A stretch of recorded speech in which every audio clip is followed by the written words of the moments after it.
Finally আজকে আমরা এই বাসাটা ছেড়ে চলে যাচ্ছি। যদিও খুবই খারাপ লাগছে বাসাটা ছেড়ে চলে যেতে, কারণ এই বাসায় আমরা অনেক দিন ছিলাম। আর এই বাসাটাতে পর্যাপ্ত পরিমাণে প্রচুর আলো এবং বাতাস আসতো, যেহেতু মাঠের মধ্যে বাসা ছিল।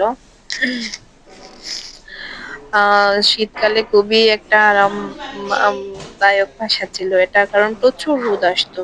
প্রচুর প্রচুর রোদ আসতো, ওই যে ওইদিকে জানালার পাশে চতুর্দিকে রোদ আসতো। বাট গরমে খুব প্রবলেম হতো, প্রচুর গরম ছিল এই বাসায়।